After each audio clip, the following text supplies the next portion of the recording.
Welcome. If you guys could see the panic, like arranging of things I do before we actually go live. Welcome to Grawlix Nights, the Grawlix Podcast live show. I'm Randy. I'm Melanie. And I'm Jesse. Hey, everybody. And Savannah's sitting in Alvarado's drive-thru and watching. Interesting. I guess it's better that you're sitting in the drive-thru and not driving. Man, if you get a burrito from them, you don't have to eat for the rest of the day. I love some Alvarados. Yes. Alvarados. I got in a fight with my sister today about how you pronounce that, because she always calls it Alvarados. And I'm like, there's no V anywhere in that word. Stop it. It's Wait, Alvarados. is the L before the B? I always say Ablardos or something. I think she spelled it. Yeah, that's. She's sitting in the drive-thru. She probably looking at the sign right now. Mess it up. Yeah. Lena's is really good too. They're like very similar, but I feel like Lena's is has a slightly less greasy quality. Otherwise, they're very similar. Both very good. Yeah, oh yeah. Mexican joints in Omaha. So there you go. It's all taco pizza. That's right. Oh, she's getting the nacho. You get super nachos. You get steak super nachos. Pretty good. Yeah. You get a full order or half order? You gotta get that full order. Now I want. I feel like we could do a podcast about food, but it wouldn't be like high cuisine. It would be like, man, what kind of nachos you getting? What kind of fast food nachos you got right there? Oh, it's spelled Abelardos. Abelardos. Okay. I knew it. Well, my pronunciation was closer, I think, than to what it actually is, but my Abelardos. And it is not just the 24-hour taco joint you go to when you're drunk. You go there on Tuesdays for Taco Tuesdays, and occasionally just because you want a super fry, in my case, or nacho in other people's. I go there when I am hungry as all get out. The burritos are huge. Yeah. Or like the breakfast burritos too. Like, sometimes just because it's breakfast time. I don't think I've ever had their breakfast burritos. Oh, that sounds dude, good. Do yourself a solid. Get the breakfast burrito. Not that anyone cares. Yeah, this is such a local thing, isn't it? I don't even think it's a national chain. I know it's a local chain, but yeah, it is local. Savannah gets the super nachos with shredded pork instead of steak that it usually comes with. Oh, that sounds good. Their shredded pork's pretty good. You know, sometimes I bag on Nebraska, but we've got them. We've got Runza. We've got Dorothy Lynch. We've got some pretty good stuff. And the taco trucks, the best. Some of the best here in Fremont. Really good taco trucks. I guess that's kind of something I do miss about working in South Omaha. Is there were down around the auto parts stores, which is why I work down there. It seems like there was a taco truck. Like there was one in front of every auto parts store. There's one in front of the O'Reillys. There's one in front of what's the place was like a couple blocks down from there. But they're good. It tastes delicious and unhealthy, which is the best kind of delicious. Yeah. Yep. That's where I got my first bacon wrapped hot dog. I was like, wow, that's a thing. I'll eat it. That sounds unhealthy. But food trucks come up with some incredible things no one should eat. It does sound delicious. Anyway, that's not what we're talking about tonight. Tonight, we're talking about horror movies. So this was kind of thrown out as a recommendation a couple episodes ago, but I think we kind of refined the idea a little bit because around Halloween, there's usually like the best horror movies. I know we've done like our favorite horror movies of all time or the greatest horror movies of all time or whatever lists. So I figured we'd take the people's suggestions of bad horror movies that you do like, and just kind of like use that to flip the usual like greatest horror movies ever. Because come on, here's my list: Exorcist, Shining. You guys you've heard it all. The Thing. You've heard it all before. But what are some of our favorite horror movies that are generally considered bad movies? So our best worst, I guess. But if we like them, maybe we don't think they're worst. Right. And I went to like there's a Rotten Tomatoes worst horror movies list, and then I also kind of looked at other lists like that. Paul asked, "Is this the best worst list episode?" It's not necessarily a list, but Yeah. Oh man, maybe the list needs to happen someday, but we don't have time for that. You don't have time for that, listener. Yeah. this was also kind of partially inspired by Paul's like constant just not bewilderment by the fact that we can enjoy a movie even if it has a bad plot, but at the same time berate other movies that have bad plots and not enjoy those. So this is kind of along those lines too. Yeah. We're gonna own our inner hypocrites tonight. Yeah, All fully. Oh, there's some terrible movies on these lists though. But I don't think my movie is bad at all. I don't know why people don't like it. I think it's good. Yeah, see, there's a few movies like there's movies like Troll 2 that's on there. I didn't watch that because at least for mine, and this isn't necessarily the case with you guys, but for mine, I was looking for something that I actually like, even if it's maybe kind of bad, but I actually think is like a worthwhile movie as opposed to like good because it's bad. But if you guys watch good because it's bad, that's fine. I almost went hot take. I almost went Evil Dead, Oh. which I know I just lost some street cred there because What? people are like, "Wait, that's not a bad movie, Kiefer," but it is. It's so bad that they remade it to make it on purpose that way. The original might be my favorite. I although love it. I love it. It's hard to deny like how great the second one is, Yeah. but I appreciate. I hear what you're saying. We wouldn't have Evil Dead 2 if Evil Dead 1 was perfect. It has some cheesy and amateurish elements, but man, I still think it's not bad. If the second one never happened, it would have been easier for the first one to fall into obscurity. But I think the first one would still be like, yeah, Evil Dead, cool. But yeah, part of that was just to be a hot take, you know? Right. And I was like, no, that would just be... Because I love it. Podcast I don't is care. over. I love it. I mean... So a lot of these, there's a lot of remakes on the list. So I was looking at their list of like the worst horror movies, and then I was like, they is Rotten Tomatoes. Yeah. they is Rotten Tomatoes. Yeah, sorry. And then I was like, well, how about I just like go to Rotten Tomatoes, hit browse, hit horror, sort by like, you know, the lowest of the low ratings. And their list is like they jazzed it up. It's not like whoever put this together was just like, let's just find the lowest rated ones. They intentionally went through and picked some because there's several 0%, but there's also some that dip up to 13, 14, 15% on the tomato meter that they threw in there. So they're kind of picking and choosing to be making it more interesting list versus just like a sea of crap that you haven't heard of.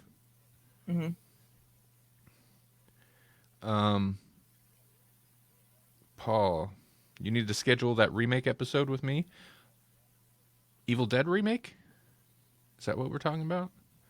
I wouldn't mind revisiting that. I remember enjoying it. I'm wondering how I'd feel about it still. I still haven't seen that.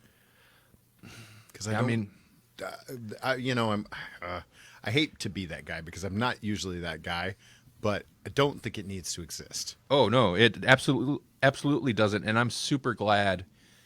I'm a little worried about this new Evil Dead thing that's coming up, but I'm super glad that Ash vs. Evil Dead existed after that, so that just that like kind of remake / reboot kind of thing wasn't the like end of that franchise.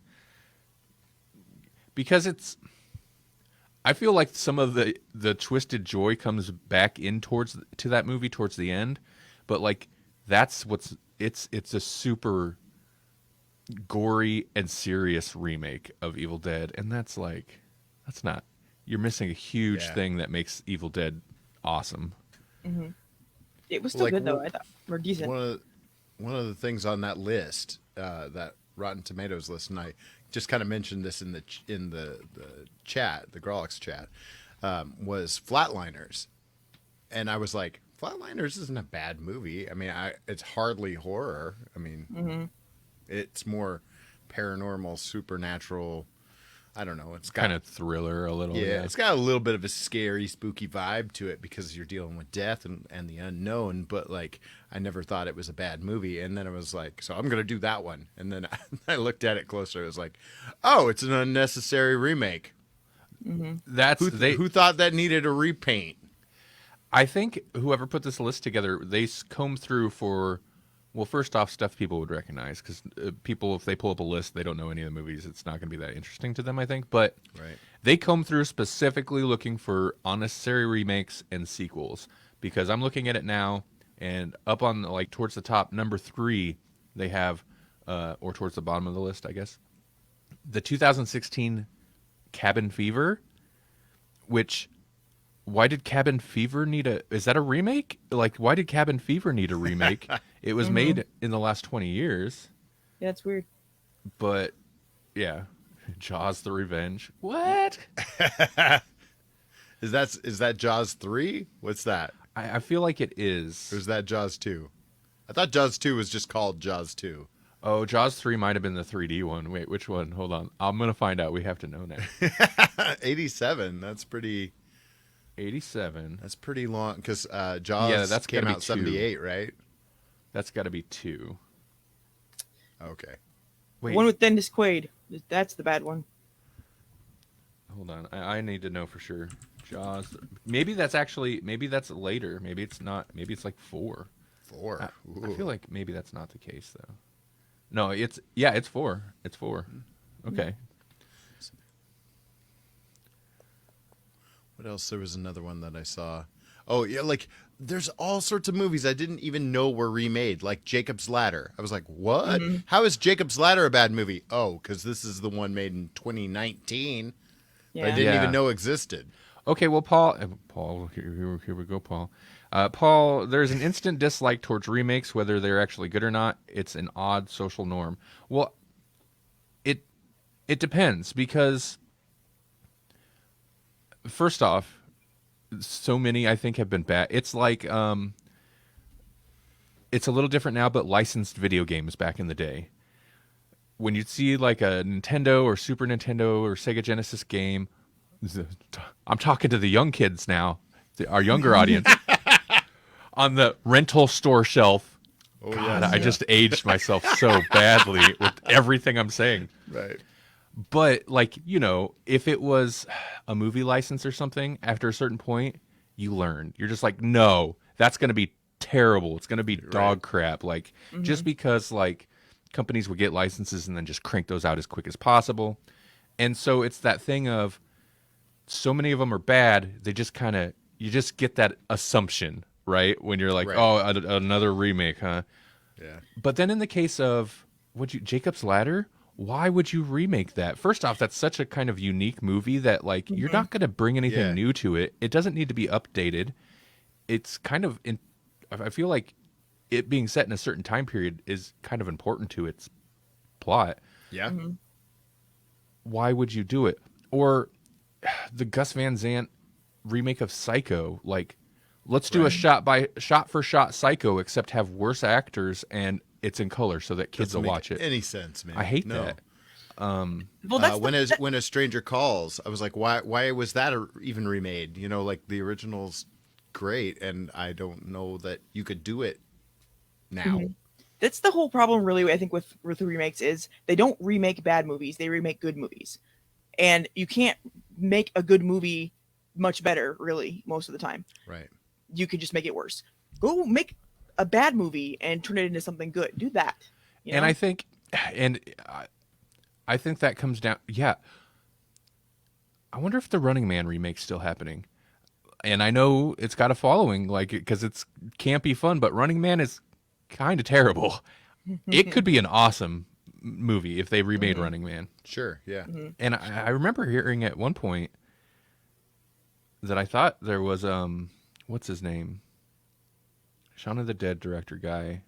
It escaped me. Edgar Wright? I thought I heard Edgar Wright was attached to a remake of Running Man, but I don't know that that's happened. Maybe it fell through. I just thought of an exception though. Sometimes if the movie is made off of a book and the original movie was okay, but it wasn't really close to the book, I accept a remake of that, like Dune. You know? Well, Right. I think the problem with remakes is, and this is why they don't remake bad movies, because most of the time it's not somebody remaking it because they have a burning desire to remake this or they have an interesting new take. It's a company that owns that IP this has got brand recognition. Let's pump out a crap remake to just get some ticket sales. And I know they don't set out to make a crap remake, but I mean it's totally motivated by just like oftentimes they are the most empty, hollow productions in terms of like motivation. It's just to make money. They're the cocaine movies of the present. What's that? I don't understand that. Well, like they used to make really bad, quick movies just so that they could get money for drugs. And like there's this whole subset of Hollywood where it's like they'd get a budget, but really they just threw a party and then they put out like a really fast movie and then that's how a lot of movies got made. We shot this in 7 days in my backyard and it cost us $3 million. Right.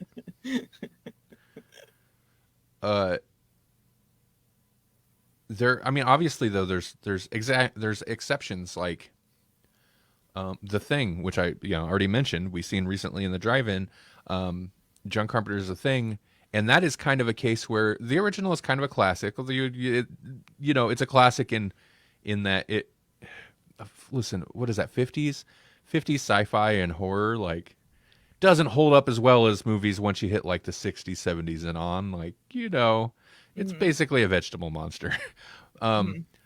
Whereas John Carpenter's The Thing, obviously he was a fan of the original, The Thing from Another World or Another Planet, because he had clips of it in Halloween, but that's based on the original story, which is like what Melanie was getting at, where it's kind of a remake, but really it's more based on the source material that the other movie was also based on. Yes. Paul's got to pick that scab already. It's haunted this town for 40 years. Paul says, I accept generational remakes. Like it's been 40 years and evil needs to die again. But seriously, if the movie hasn't been touched in 40 years and you have a passion for the IP, then by all means, show me what you got. Show me what you got. Show me what you got. I guess if it depends. If you if you have a passion for it, but if it's just to pump it out. I wish I could make sci-fi movies. If I had the money to make some sci-fi, I'd make beautiful things. Anyway, let's move on. The Haunting is an example. That's a movie from I think the 60s, which is great, super creepy. The late 90s Haunting, is that not on this list, by the way? I feel like it's not. It should be. That's a terrible movie. I thought it was. That's an awful movie, and I hate it. But then you jump forward, even though it's totally different. The series, The Haunting of Hill House, was it The Haunting of Hill House series? Yeah. Is loosely kind of maybe a little sort of takes inspiration from the source material for The Haunting, and that's amazing. So, yeah, I'll tell you, man, this could be a whole episode of just like the worst remakes or whatever. The Fog remake is on here from 2005. Right. The Fog, I really like the original Fog. It's I think an underrated John Carpenter movie. It's one people don't talk about too much. It's good. The remake was so bad it almost made me dislike the original a little bit. Wow. It's one of the few go-to, like when people are like, well, it's not going to ruin the original. It's like they've tried. it might. Yeah. The Fog of War. Paul wants to make Swiss Family Robinson Meets The Hills Have Eyes. Cool. That's a solid premise, yeah.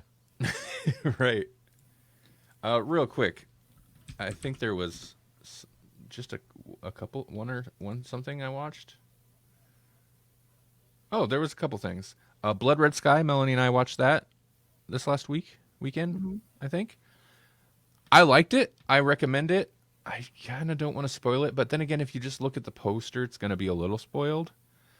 But if you ever thought like, okay, I'm going to go ahead and say it. If you ever thought like, you know what's a good movie or what's a good premise? Die Hard 2, but you know what it needs? Vampires and a single mother and a child. You should watch Blood Red Sky. Yeah. It's vampires on a plane, okay? But it's not cheesy or campy. It's like handled very straightforward, very earnestly. And it's just, more than anything, it's just kind of a interesting premise. It's an effective thriller with an interesting, like, you know, kind of gimmick thrown in there, but it plays it very straight. I liked it. Yeah. It's not good. scary. It's tense, It is very tense. like an action thriller kind of thing. It's not super actiony, but it's a thriller. I was gripping things, and I'm like, don't do it. Yes, Paul, exactly. Oh, the best. There's a YouTube comment on a video about it. I watched it. It was the best. It was something about steaks on a plane. How's nobody made that pun? Okay. Yes. The best way I think to go into it is to not know anything about that there's vampires. But like, if you watch the trailer or look at the poster online, or probably read the synopsis, you're not going to be able to do that. I'd started watching the trailer with Melanie, and I was like, oh, wait, I remember hearing about this, and I stopped the trailer. I was like, let's watch that, because she hadn't heard anything about it. So Melanie was able to go in without knowing it was a vampire thing. It's revealed pretty early on, though, so Yeah, you know, you're not really losing too much by knowing. that's true. The other thing we watched was VHS 94. Which is VHS is like a horror anthology series. You know, there's usually, I think, 3 stories. You know, it's a horror anthology movie. There's usually like 3 stories, and then it also has a wraparound segment or whatever, bridging segments. And this was the 3rd or 4th in the franchise. The 3rd in the franchise, I think. It's new. I think it's on Shudder. Yeah, we watched it. And I enjoyed it. I think there's 4 stories, short stories, and I really liked 3 of the 4, and the 4th one I still liked. It was okay, but the other 3 I thought were solid. So that's like a way higher win ratio than most horror anthology movies get. So it's a recommend for me. Yeah. Me too. I always like horror anthologies, even when they're not that great. Right. They're fantastic. So yeah. Well, how did this one strike you compared to some of them? Because I mean, listen, like XX, I think, was one of like the all-female led horror anthology, and I didn't really care for that one. Like, there's maybe one that I really liked, and some kind of interesting ones, but I feel like that feels more like how a lot of them end up, where it's like there's one really good story, a couple interesting ones, and then it's just like, eh. Anyway, I thought I liked it. I thought they were good, and some very interesting ideas going on for sure. Yeah. Yeah. There's a vampire thing in that too. I know. I like that one. I do too. It's such a good premise. The vampires, man, they're coming back, and so far everything I've watched, it's not just like a vampire thing. It's like a good premise for a vampire thing. It's like, what if vampire, but Timothy McVeigh style rednecks, you know? Wow. What if vampire but planes? Yeah. It's funny because like in Old Man, you know, there's Old Man Logan, which we read. And then there was Old Man Hawkeye, and they did they took like Multiple Man, who's one of my favorite characters, but they like made him almost like inbred. Like he had duped out so far that he was just like not, it was like just inbreeding to the nth degree kind of thing, but with his duplicates kind of thing. Like he just duped out so far that he was not even himself anymore. And he just had like this handlebar mustache, and he was just like an obvious super hick kind of thing. That's pretty funny. That is the most bizarre take on that character I've seen, and I've seen some weird ones. I love a good premise I love a premise that on paper sounds ridiculous, but is executed with complete, like, just completely straight-faced. So good sometimes. What's up, Jasper? How's it going? Paul says, in the vein of bad remakes, the Universal Monsterverse has been wishy-washy, which is weird because they have a solid story. Yeah, I mean, man, talk about, like, a flop and failed. I haven't watched it, but from how it appeared, their like original Dark Universe thing went. That's coming at it with the wrong motivations, to where they do a mummy movie to set up expressly to set up this universe, and they forget to make the mummy movie good, from what I can tell. Well, just pretend that wasn't part of it, and start with the thing. Invisible Man. I feel like I feel like the Invisible Man was there, like, oh man, we don't know here, whatever, you could use this, and then that did well, and they're like, hey, what if? Yeah, just anything they can to jump on.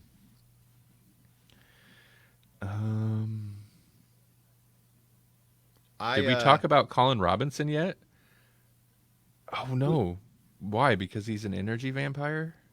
I don't know, but if there's something that happens in the season, we haven't finished it yet, so don't spoil nothing. You son of a gun, Savannah! Are you spoiling things? You should know better.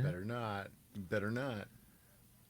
I watched the new Craft movie.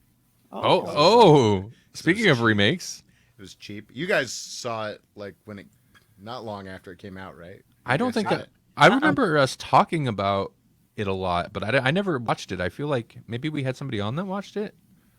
Okay. I don't know. I haven't seen it. Oh, yeah, okay. So then I won't talk about it ad nauseum, but it was like you know how you guys saw the original Craft? Yeah. Yeah, okay. So, I mean, like, who didn't? Like, that's what everybody knows about witches. That's right, kids. The Craft. Everybody remembers that one. Yeah. That's how you know that spells have consequences, right? Because, yeah, that's right.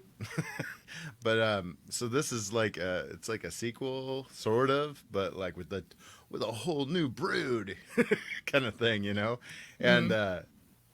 it's not bad, Well, I mean, I think it got pretty low scores, but like it's really not a bad movie, but it's like what if like how the original Coven had kind of distinct and interesting personalities. We are the weirdos, mister.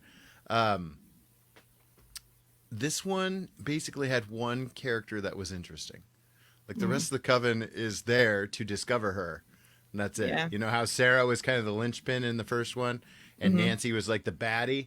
That's it. It's just Sarah and Nancy like in one person, and then the other ones are just there to kind of help her meet her potential, I guess. I mean, like they have a little bit of personality, but not much. Weird. Yeah. It's a weird take on it. I don't see the Craft working without Fairuza Balk, because she's the only reason I watched that movie in the first place. Right. I don't know about a straight up remake. It's smart to do a sequel-y type thing. I feel like the Craft isn't beyond that. I feel like that's doable. It's just you'd have to do it because the Craft, like, I love the Craft, but if you rewatched it, it's so like of its time. Oh yeah. So that is one that if they wanted to make a new Craft movie every so often to update it for the current generation, that's fine. Just don't remake the same movie over and over. Right. No, it was fine, but I mean there were a lot of elements that were very similar. They tried to Yeah. put a different spin on it, and to a certain degree it works, and to a certain degree it's like, oh, this got weird. They, Right. they had to throw an almost woke element on it. So Yeah. definitely written for a younger generation. Yes, I agree with Paul on that. That reminds me a little bit of Sabrina and how, like, I even when I was liking the Chilling Adventures of Sabrina, they went a little hard on the like woke element to where it just kind of seemed cheesy. I'm not an anti that guy, but like they poured it on a little thick. Is that older people writing what they think kids want? Do you think? I don't know. Or is Yes. that yeah? I'm pretty sure you can have all of the elements that they think that kids want, like an LGBTQ plus person, and like a strong female lead, and you can have all of those things in a natural way that isn't forced, that goes with a good story. But they don't do that. They shove stuff in there that doesn't fit just to make it what they think kids want it to be, and that nobody likes it that way. No, they don't. Kids aren't dumb. They're maybe a little dumb, but they're not. They know that it sucks, and they can feel that it's wrong in that place. So that's my take on it, at least. Paul says, okay, Chilling Adventures canceled. Yeah, we knew that. That was some time ago. Teenage Witch coming back. That I did not know. Yeah, Melissa Joan Hart. Wait, what? With Yeah. her? Yeah. Well, middle-aged Well, and then to elderly witch. and then Sabrina Sorry. is coming back, but Sabrina is going to Riverdale. I did see that. I heard that, which is fine. That makes sense. Yeah, that became my beef with the show. It became too Riverdale, and part of Riverdale is poor writing. So whatever. Listen. I watched it for like 2 seasons. Riverdale. If it's kind of trashy, but if you can get into it, it'll hook you. But it's not the best writing for sure. Right. And You know I what? feel Well, I mean, it's based on Archie. go ahead. Go ahead. I was just say that what I didn't like about Sabrina, which is I think I had never watched Riverdale, but I'm assuming it's what I wouldn't like about that, is that it's Glee. So, if they would stop doing that, that might help, maybe too. Oh, that last season that I didn't finish, which I don't even know if it was the last season. I hated it. They started shoehorning musical numbers into it, and I was like, why? Why are you doing this? Stop. Suddenly they have a band. And that seems like something that they would do in the Archie comics. That's fine. But that's not like Chilling Adventures of Sabrina was different. It was good.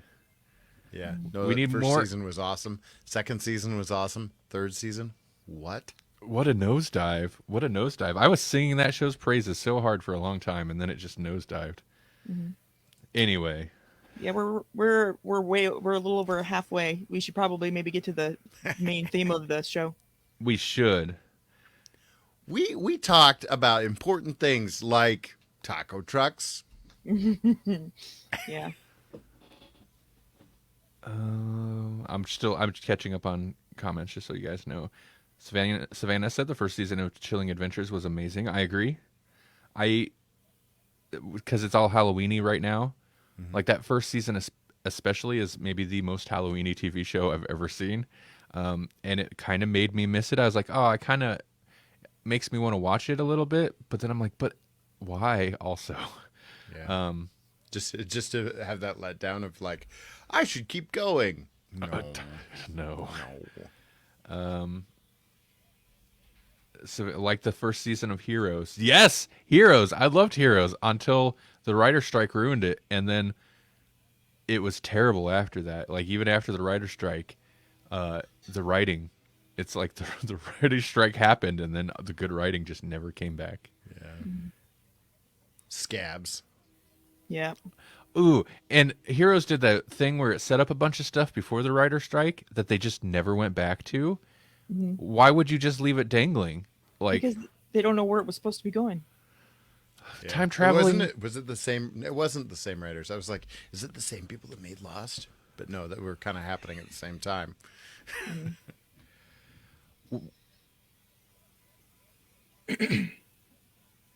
I never Lost was not a thing I got into, but I understand it kind of Game of Thrones at the end. Yeah, that's such a good, and that's like a good one-to-one because like Lost was like the first series I think that came out, Lost and Heroes kind of, where it was like such a big budget and the writing seemed so solid and everyone was so hooked, and we were like, TV can be as good or better than movies. Like that was Right. the first moment where people were kind of like, I think this is better than a movie. Like network TV even Yeah. because HBO was kind of hitting it with like Oz and Sopranos really had people, but like yeah, Lost I think is when network TV really hit that, and Lost was what do they call it? Like a cultural phenomenon. It was must-see TV. Yeah, so I have never watched even one episode of Lost. That I first think- season is kind of incredible, but same deal. Like they didn't know where it was going, so like it really fell apart in later seasons. Lost me midway. Yeah, it did. Savannah asked, has anyone watched the prequel to The Sopranos show? I haven't. And in fact, I've actually never finished the Sopranos series. I know how it ends, unfortunately, but I have also never watched an episode of Sopranos. Sopranos is good, though. I mean, I like Sopranos, but yeah, I just never finished it. Melanie never finished Breaking Bad. She got to a point where she couldn't, and I was It like, I can't watch. the Fly episode. I was like, I'm done. I'm not I watching can't- anymore. I was like, I can't watch this with you anyway. You just complaining about Jeff it. Goldblum. Yeah, yes. No, that would have been okay. No, I was just like, I hate everybody in the show. Everybody's a horrible person, and why do I care about any of them? Yeah, that's where I was at that point. I can't watch Breaking Bad because. Okay, I don't know what that means. Anyway, Breaking Bad also they had that movie on or Netflix or whatever afterwards. I think Breaking Bad had a movie. Yeah, it focused on the Aaron Paul character, I believe. Is that Better Call Saul? Is that guy? No. Aaron Paul was the science guy, not the science guy, but he was the drug like punk little drug dealer sidekick of Waltz, who was meant to die in the first season, and they're like, we like this character, or the audience likes this. You can't kill him because we like him. Yeah. Talk about that's like a good example of a show that hit that like cultural phenomenon, and hearing some things like the fact that the Aaron Paul character was meant to be like just a kind of a short-lived character who died off in the first season, who became like a through line, one of the main characters of the whole series. Talk about writing by the seat of your pants. Like, I don't think they knew where it was going, but they, in my opinion, managed to stick the landing. And honestly, it's not to spoil it for people who haven't finished it yet. Like, there's no good way to end that story. So, like, it's not going to be a happy ending regardless what happens. But Yeah. anyway, hey, I'm gonna talk about one of my favorite movies that is generally considered bad. I'm gonna jump into it. Do it. First, I need to find what its Rotten Tomatoes rating is, because this is a movie. Sorry, I don't want to talk while I'm typing because I know my typing is super loud. Because mechanical keyboards, the best. What, Rotten Tomatoes, what is going on? Why are you so slow sometimes? Because they're rotten. Okay, so this movie was on. I looked at a couple different lists, and this was on one of them, and I was like, "Oh yeah," and I kind of latched onto it. But then looking through like the actual like lowest rated, I was like, "Oh, it's not quite as low as I had expected." But I think it's like 14% though. That's still pretty low, right? Oh, come on now.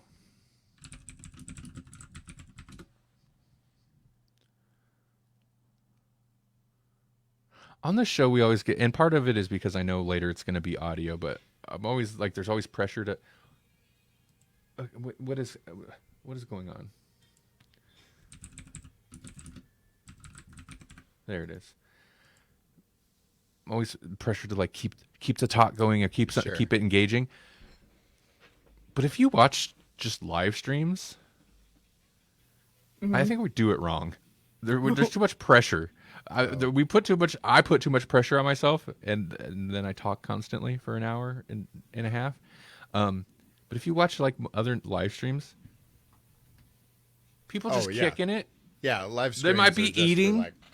They're just eating stuff and like, hey, yeah, replying to the chat without reading the chat out loud, so that like future viewers might understand what's happening, and it's not like listening to half of a conversation.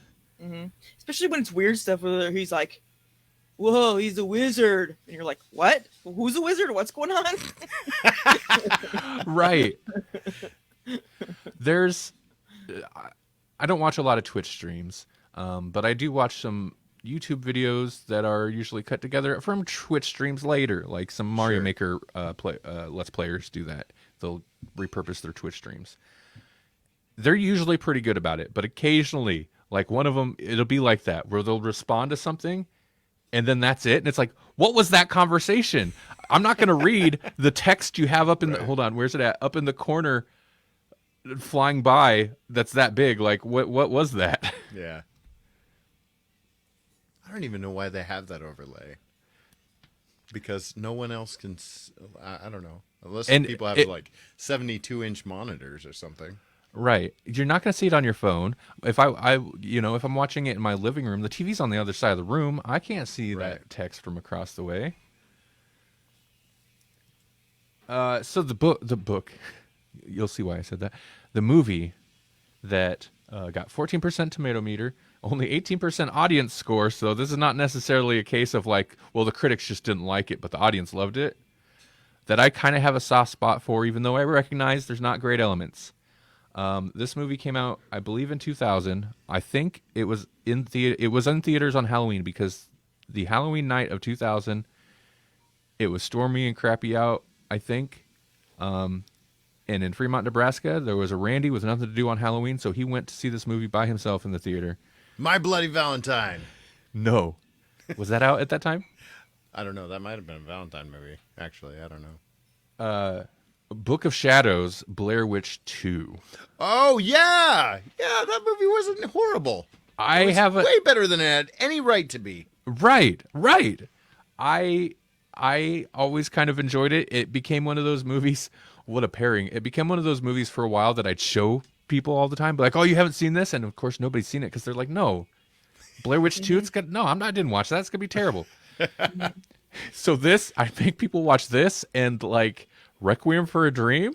That's a shock, I guess. Yeah. But they're about the same time period, so sure, yeah. Yeah, it's not great, and it holds up worse, I'm sure now. I'm sure, yeah. It's because it's 2000, but it felt like it's like you're like a little too 2000 now in 2000, so it didn't age that well. But it's such an interesting concept, and it's such an interesting take on, like, if they're gonna... Part of the problem is the studios, like, Blair Witch, these guys this movie made so much money, we need to pump out a sequel. That's part of the problem, but at the same time, I can't believe that this is the sequel they signed on to. They're like, yeah, let's do that, where it's like, clearly, it's not found footage. It's a movie about people who are obsessed with the original movie. But there's also like weird psychological elements. This was a movie that had interference, though, like studio and interference. Oh, yeah. There's a lot of stuff with... Like this, it does this stupid thing where it'll just like randomly cut to like scenes of murder, like just quick, flashy, blah blah blah, early in the movie, and you're like, "What was that?" That was a producer worried that you were losing the audience, is what that was. So that's kind of a bummer. I kind of wonder what like the original proper cut of this would be. It still wouldn't be great though, but it's such a weird and novel idea, and it's one of those movies that it's like a less smart Shining or something, to where although I think, in my opinion, Shining, it's hard to deny that it's a supernatural thing. But people debate the whole like Shining. It could be supernatural influences, or it could be 100% psychological. Oh yeah. And this movie plays on that real hard to where it's kind of like it's supernatural, but is it? It's not, but maybe it is. And I feel like the end reveal is that like no, it's all psychological. It does feel a little bit like it's trying to be a little smarter than it is. but man, it's enjoyable. Mm-hmm. Yeah, I mean, I couldn't tell you a thing about what it's about. Like, I don't remember the plot very well, but I do remember being like, this has almost nothing to do with the original, almost.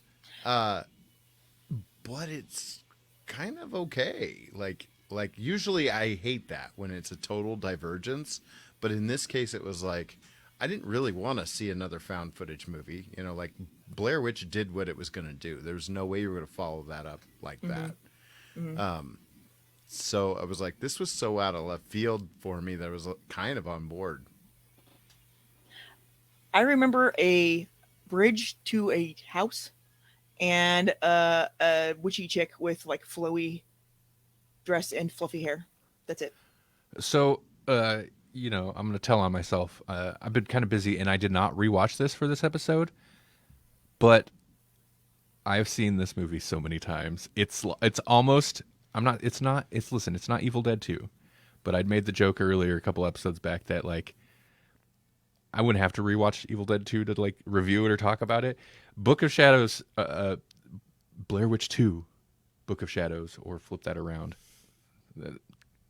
You can tell there's problems right away with the title, right? Right, Book of Shadows, Blair Witch 2. I don't even know that there's a Book of Shadows in it. Book of Shadows has nothing Like, to do why with is it it even either. called that? It's so stupid. It's got nothing to do with it.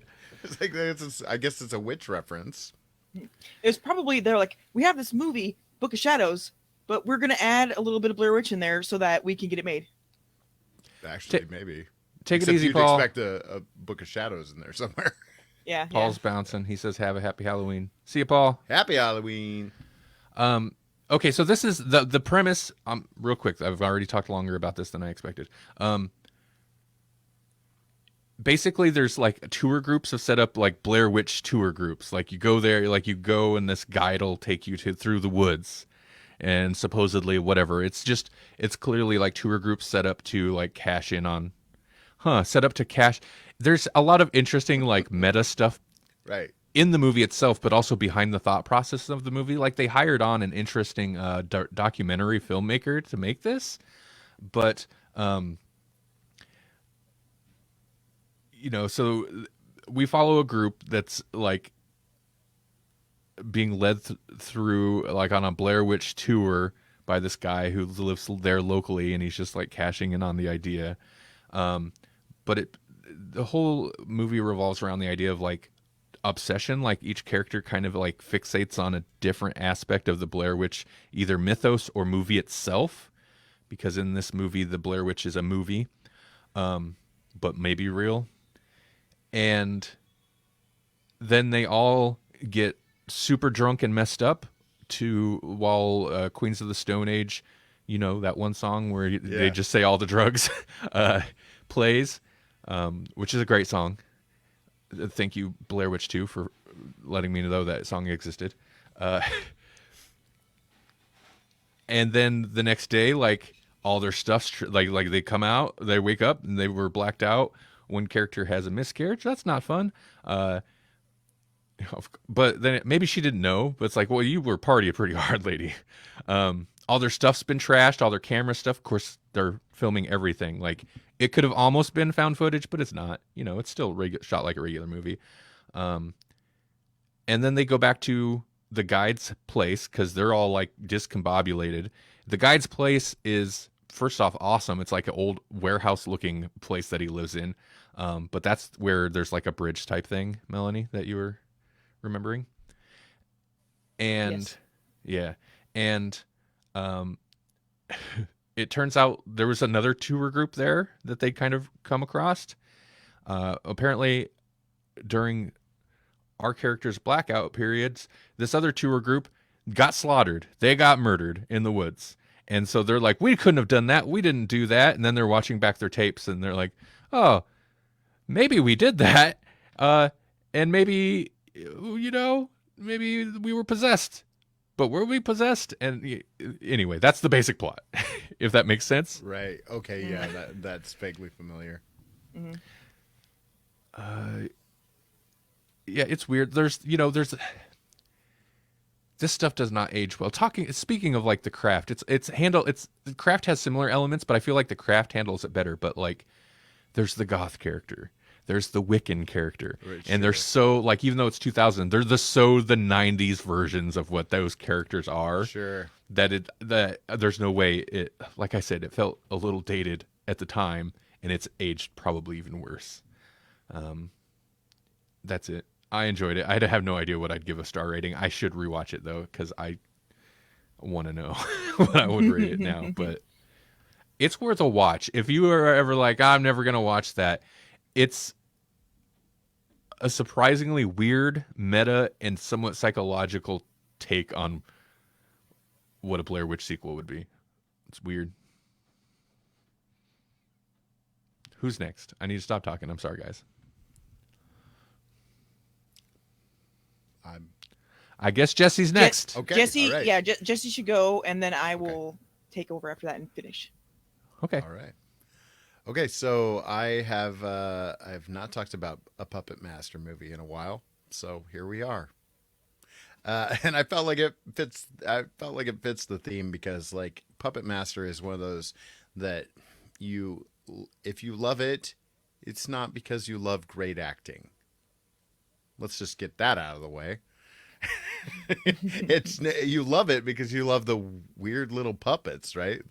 You love the character design of the inanimate objects. That's what you love. Mm-hmm. The humans, other than Toulon, and even he's a little like iffy. Like you come for the puppets and that's it. And even the puppet work, is. They're not getting Jim Henson. They're not getting like super duper industry pros for a lot of the puppet working, because like a lot of times it's just like them just holding the puppet, them holding the marionette or whatever, and just like doing a whole like, oh, I'm gonna bump my mic while I demonstrate for our audio listeners. Just having a Ram Man or a He-Man and just shaking it to show that. To show that the puppet is moving, to show that the puppet is walking, and that's it. Like they're stationary in every other way. Whereas if you're watching a Muppet is going to try and almost exaggeratedly emulate a walk cycle kind of thing.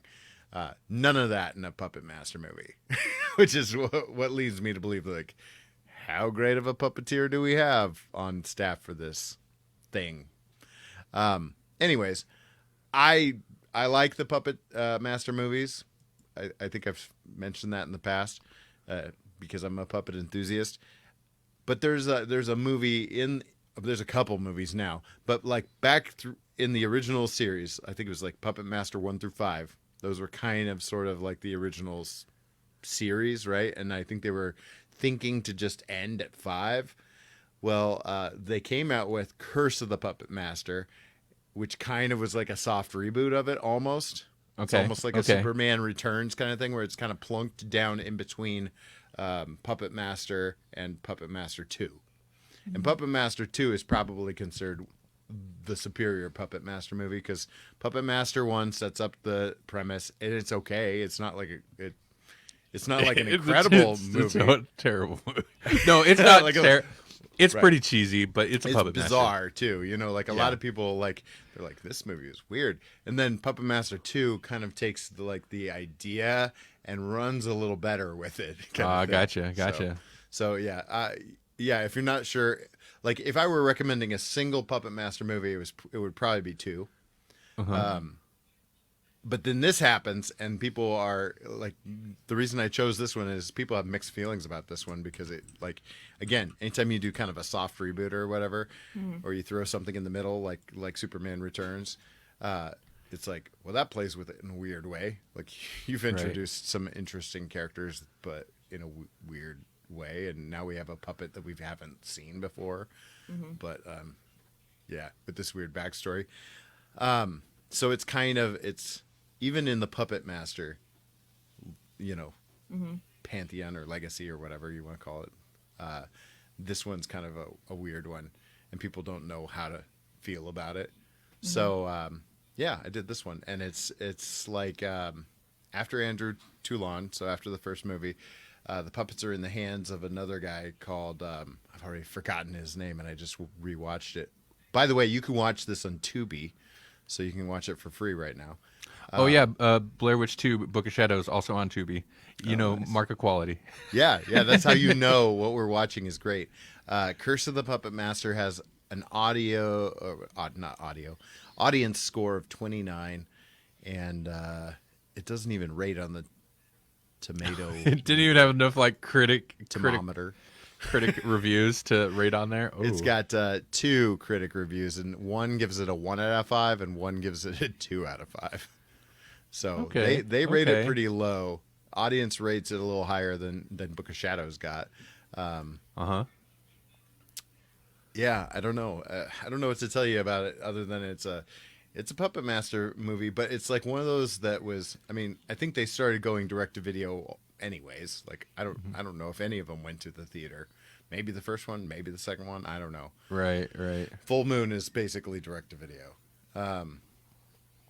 This one has like such a cheesy, like it's been going on long enough that now for the credits, which like movies don't, I don't know, movies kind of do credits, but this version of doing credits is more like the opening to a sitcom, more like the opening, like you could put the Full House music or the Friends music over top of this intro because it's just like the Puppet Master theme music playing, and then here's a puppet doing a thing.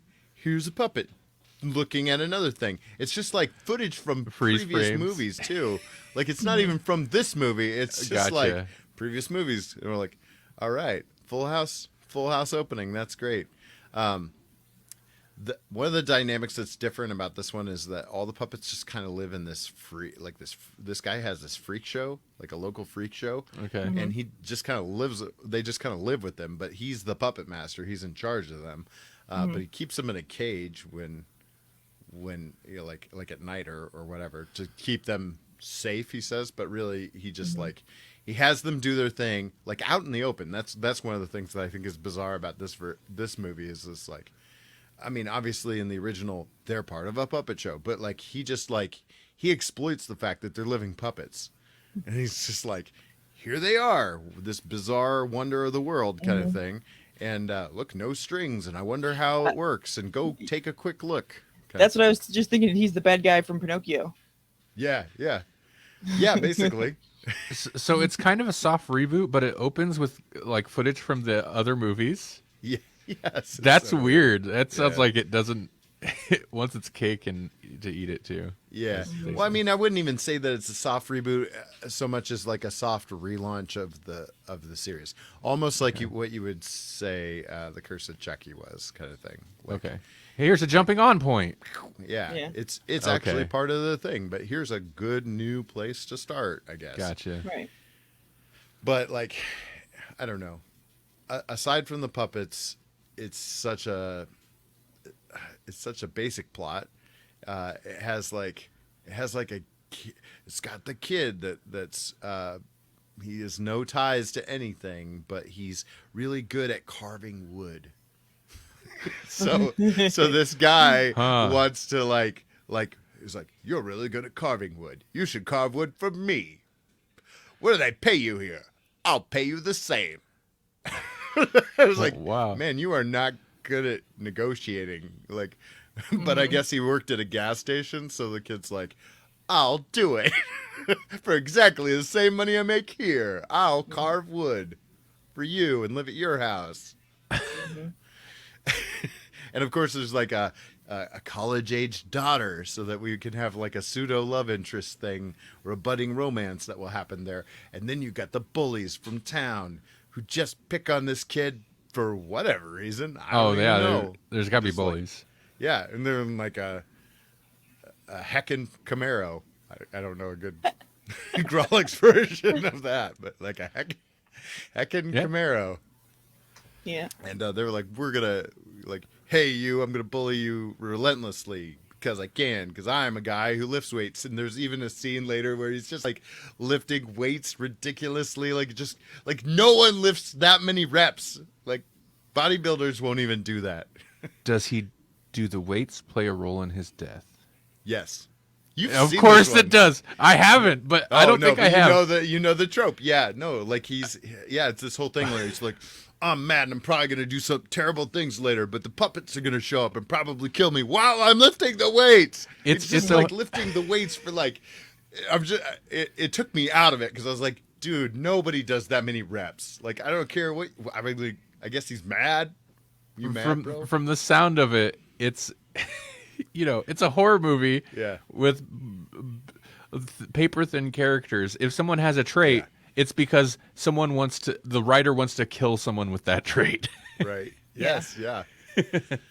So, I mean, I'm just kind of giving almost a point by point plot breakdown here, but I don't want to do that, but it's good. Why do I like this movie? It's just the charm of it, and there's a little bit of nostalgia, and it feels like peak Full Moon. Like they've done a lot of movies since then.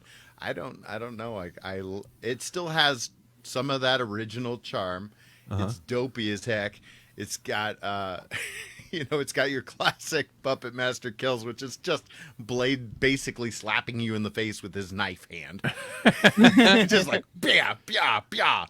And that's it. And then what Driller's gonna probably gore you someplace inappropriate because he's got a drill on his head.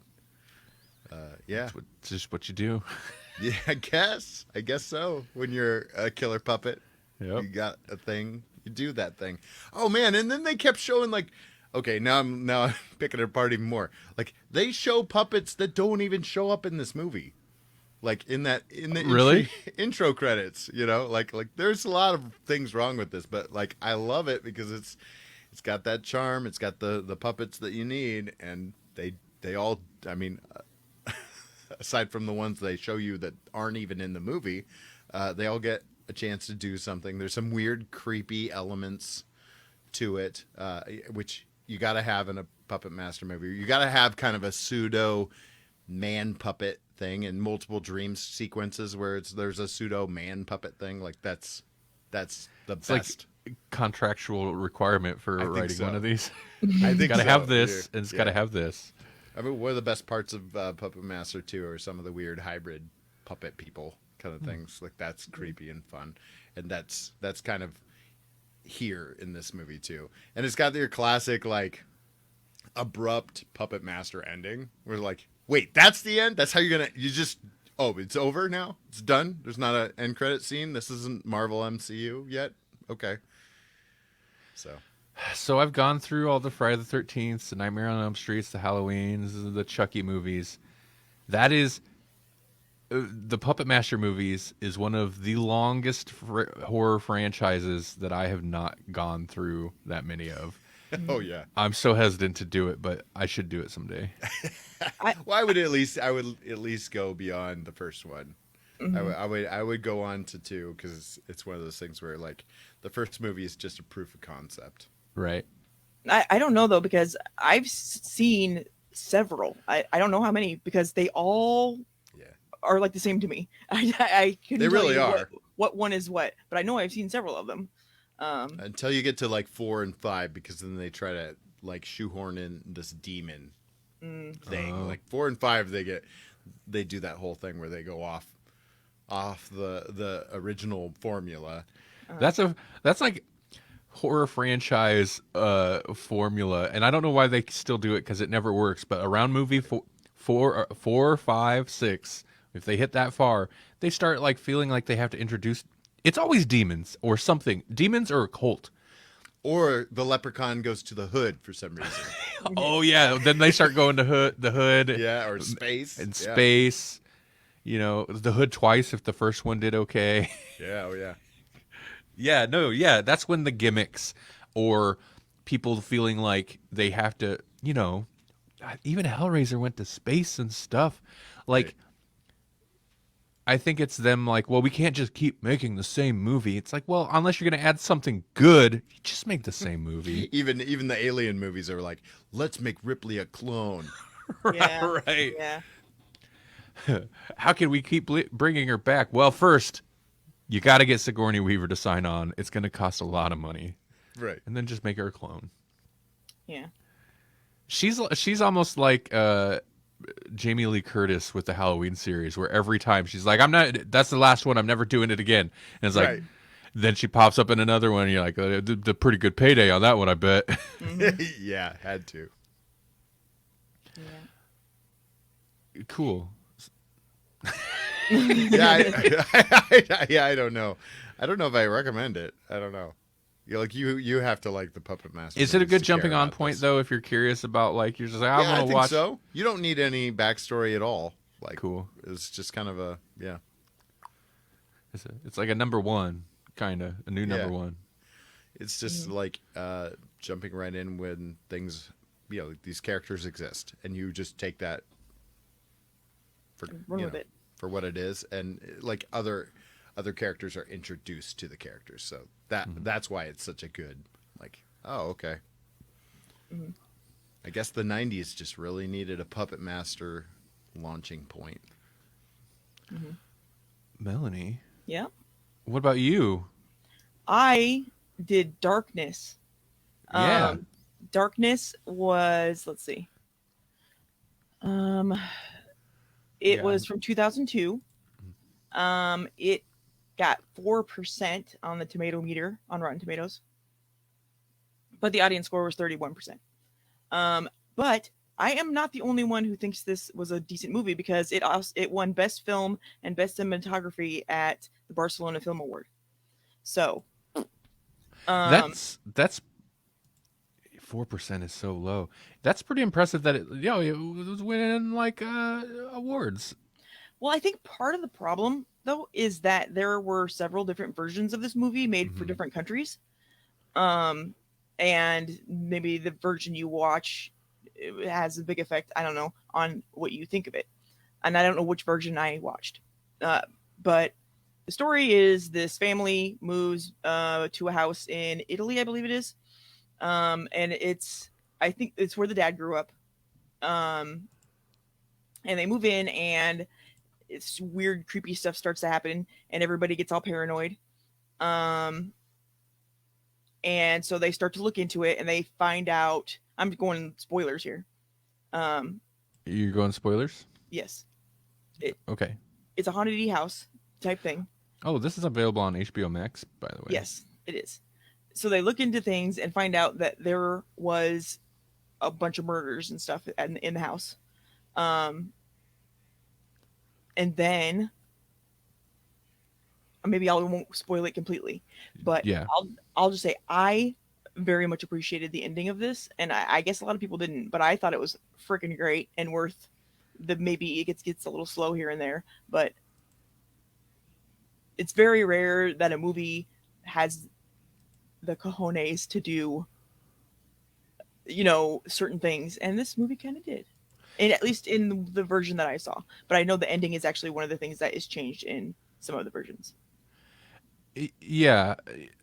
The theatrical version or whatever, you definitely want to avoid. I'm pretty sure, I don't know what that's titled as, if it's a director's cut or what, but that's definitely a better version, because they had to trim down a little bit of the blood and stuff like that. It's got a lot of little cuts like that, but the end is, for me, what I recall of it is the end is what makes it. The end, Exactly, yeah.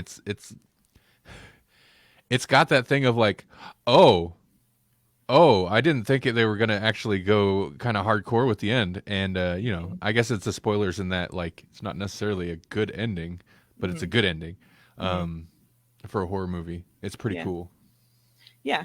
Like the setup is, it's regular haunted house type stuff. Everybody gets paranoid. They suspect each other and, whatever, all of that. And then at the very end, it like, you get a bunch of exposition dump, and then it goes like off the rails a little bit.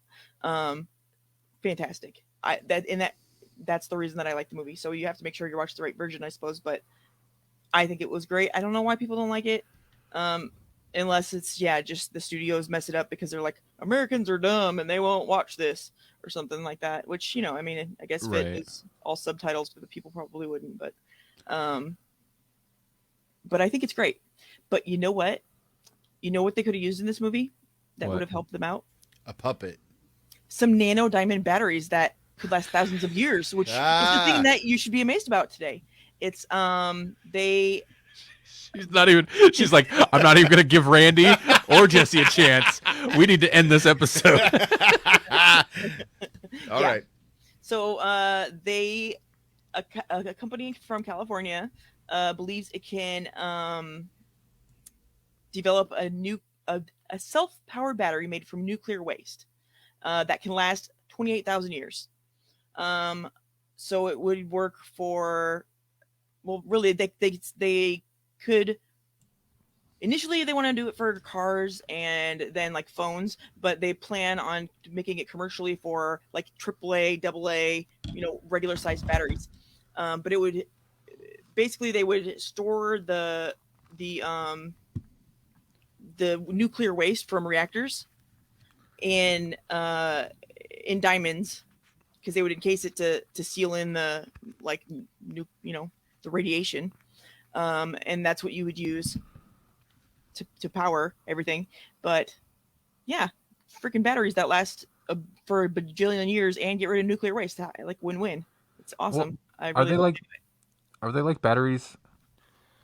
This is why I didn't wear the mask. Are they like batteries that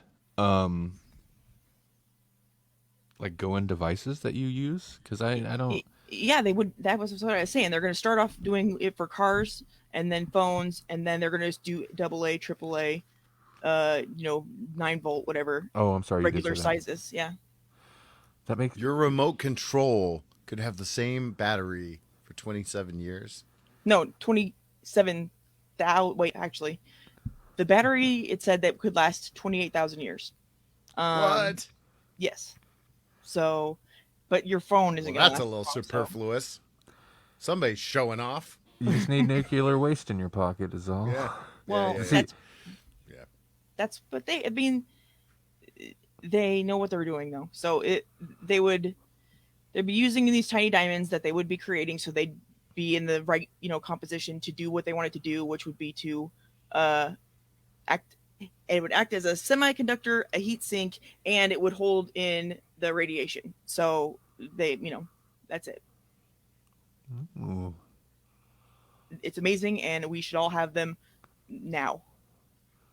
Man, that's all the amazing tech you always report on. Tell us about. Yeah. They are amazing, and we should have them now. Mm-hmm. And I feel like we will never see them. Well, even the super DVDs. Like, what? Mm-hmm. Right. Where'd those go? Mm-hmm. I'm sure we've talked about this before, but I'm still astounded by that. Like, Well, the super DVDs, they're like, physical medium is dead. Why would we need super DVDs at this point? Talk to me when you can store everything on DNA, which they're working on also. But this kind of stuff, they have to jump through so many hoops to get it approved, especially when other companies are fighting really hard to keep them from breaking in the market, basically taking over the market and putting them all out of business. You know what I mean? Yeah, I hate that. Mm-hmm. That's disgusting. So this is not just battery companies; it's car companies. It's like so many different companies that are working to work against this one thing. But it's so much better for the environment than anything we have right now, and it would last so much longer. I really hope they can get it done. That means they definitely won't. Yeah. I know. Yeah. for our audio listeners, Randy has a pumpkin mask on.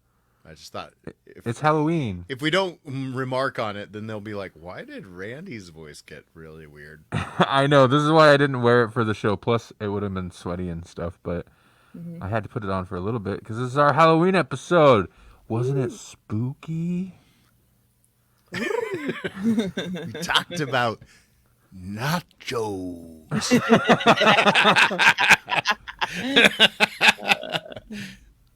And bad remakes. Ooh, Yeah, it's the Nacho Man.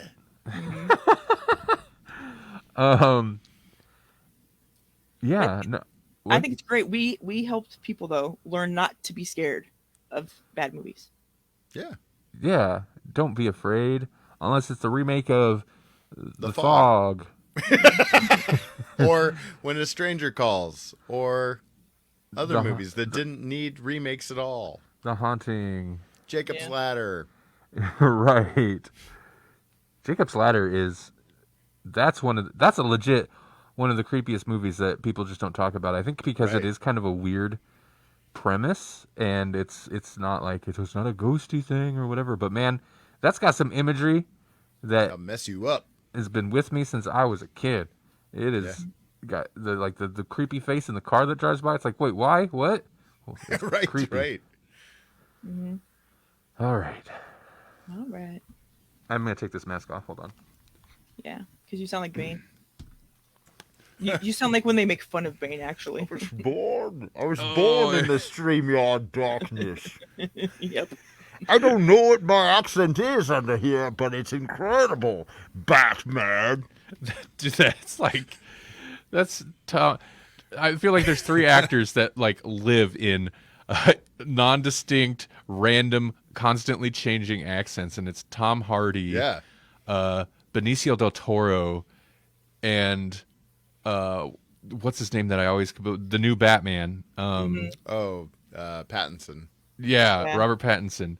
Like they all like do roles where like, they're just making up accents. None Gary of it's Oldman a little bit too. right. Like we know what Right. Gary Oldman's actual voice sounds like, but beyond that, it's like he could do anything. Mm-hmm. And we'll be like, what is he doing? I guess Johnny Depp a little too. Oh yeah. Mm-hmm. Yeah, but his always sound a little bit drunk. Yeah.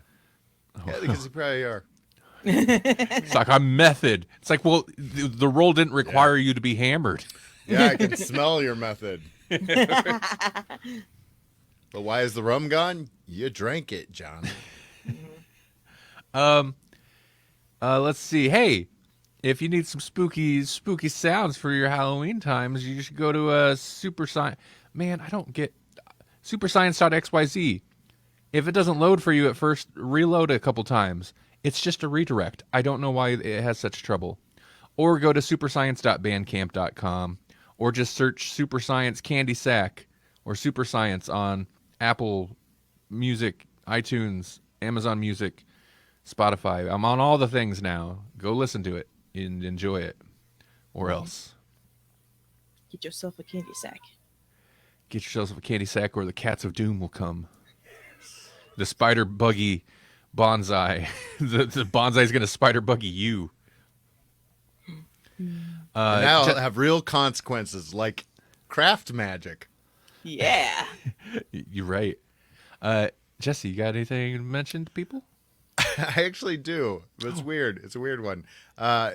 If you're watching, I guess Savannah, I've got a show this weekend. I'll be at a Quidditch match thing. Oh, interesting. Yeah. Okay. I think I talked about this in a previous show, like Uh-huh. way back when, like maybe 2 years ago.